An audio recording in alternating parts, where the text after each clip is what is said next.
रमेश और मीना दोनों पति पत्नी थे और उनका एक 4 साल का बेटा था श्याम।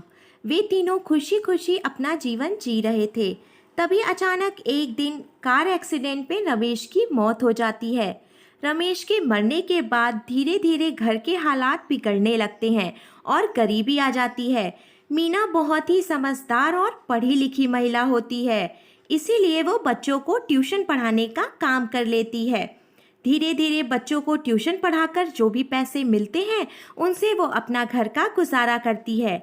शाम को भी वो पढ़ने के लिए गांव के ही सरकारी स्कूल में भेजने लगती है।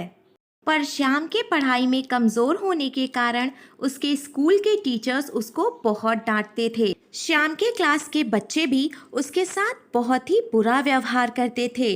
वे उसे चिढ़ाते थे, परेशान करते थे और तो और उसका मजाक भी बनाते थे। श्याम जब भी बच्चों के साथ खेलने की कोशिश करता तो वे उसे बुद्धू कहीं का कहकर भगा दिया करते थे। अब इसी तरीके से धीरे धीरे दिन बीतने लगे और ये सब कुछ रोज़ का हो गया। टीचर रोज़ ही श्याम को डांटते थे और बच्चे रोज़ ही उसका मजाक बनाते थे। धीरे धीरे श्याम पढ़ने में और भी कमज़ोर होता गया। श्याम के ना पढ़ने से परेशान होकर एक दिन टीचर ने श्याम को अपने पास बुलाया और एक चिट्ठी दी। उससे कहा, ये ले जाकर अपनी माँ को दे देना। स्कूल से घर आने पर श्याम अपनी माँ के पास जाता है और उन्हें चिट्ठी देते हुए कहता है, देखो माँ, ये मास्टर जी ने दिया है और उन्होंने कहा है कि मैं ये आपको दे दूँ। उसकी माँ चिट्ठी को खोलकर पढ़ने लगती है और चिट्ठी को पढ़ते पढ़ते एकदम उदास हो जाती हैं। तब श्याम कहता है, क्या हुआ माँ, क्या लिखा है चिट्ठी में? तब उसकी माँ कहती है, कुछ भी नहीं बेटा, तुम्हारे सर ने कहा है कि तुम पढ़ने में बहुत अच्छे हो, बहुत ज़्यादा होशियार हो, इसीलिए तुम्हें सारे बच्चों से अलग पढ़ना होगा क्योंकि सारे बच्चे तुमसे पढ़ने में बहुत कमज़ोर हैं।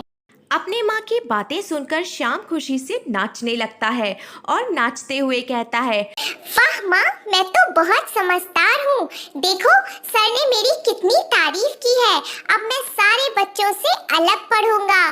सारे बच्चे मुझे बुद्धू कहते थे, पर वे सब तो खुद ही बुद्धू निकले। हा हा हा हा हा। मैं तो बहुत ज्यादा होशियार हूँ। अब मैं खूब मन लगाकर पढ़ूंगा। तब श्याम की माँ उसे प्यार से समझाते हुए कहती है, हाँ बेटा, आज से मैं खुद तुम्हें पढ़ाऊंगी और देखना, एक दिन तुम पढ़ लिख कर बहुत बड़े आदमी बनोगे। श्याम की माँ खुद उसे रोज पढ़ाती है। इसी तरीके से धीरे धीरे कई साल बीत जाते हैं और श्याम बड़ा हो जाता है। बड़ा होकर श्याम शहर में जाकर पढ़ने की बात कहता है, जिसको सुनकर उसकी माँ कहती है, ठीक है बेटा, जाओ और खूब मन लगाकर पढ़ना। कभी भी किसी भी परेशानी से डरना मत। खुद पे भरोसा रखोगे तो जरूर कामयाब होगे। इस तरह से माँ का आशीर्वाद लेकर श्याम शहर की ओर निकल पड़ता है। श्याम शहर में जाकर खूब मन लगाकर पढ़ाई करता है और एक बहुत बड़ा पुलिस ऑफिसर बन जाता है। 3 साल बाद जब श्याम वापस अपने घर आता है तो अपनी माँ को देखकर कहता है, देखो माँ, मैंने आपका सपना पूरा किया। मैं बहुत बड़ा पुलिस ऑफिसर बन गया हूँ। श्याम को पुलिस की वर्दी में देखकर उसकी माँ खुशी से रोने लगती है और कहती है, हाँ बेटा, तुमने मेरा नाम रोशन किया है। मैं मंदिर जा रही हूँ। मैं माता रानी को धन्यवाद करना चाहती हूँ। ऐसा कहकर श्याम की माँ मंदिर की ओर निकल जाती है। माँ के मंदिर जाने के बाद श्याम अपनी माँ के कमरे में आराम करने के लिए जाता है। वहाँ पर उसे एक चिट्ठी मिलती है। जब वह चिट्ठी को खोलकर पढ़ता है तो एकदम चौंक जाता है।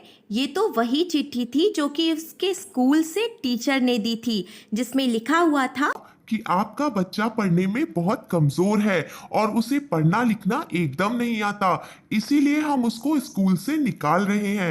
चिट्ठी पढ़कर श्याम को रोना आ जाता है और वो अपनी माँ के मंदिर से लौटने का इंतजार करने लगता है। जब उसकी माँ मंदिर से वापस आती है तो वह उनसे कहता है, माँ, आपने मुझे पहले क्यों नहीं बताया कि मैं पढ़ने में बहुत ज्यादा कमजोर था, इसीलिए मुझे स्कूल से निकाल दिया गया था। आपने मुझसे झूठ क्यों बोला माँ? तब उसकी माँ कहती है, देखो बेटा, अगर मैं तुम्हें तब बता देती कि तुम पढ़ने में कमजोर हो तो आज तुम पुलिस ऑफिसर नहीं बन पाते। मनोबल टूट जाता। इसीलिए मैंने तुमसे ये झूठ कहा कि तुम पढ़ने में बहुत तेज हो, जिसकी वजह से आज तुम एक बड़े आदमी बन गए हो। हमें अपने आप से कभी भरोसा नहीं खोना चाहिए। अगर हम खुद पर भरोसा रखेंगे और मेहनत करेंगे तो हमें कामयाब होने से कोई नहीं रोक सकता।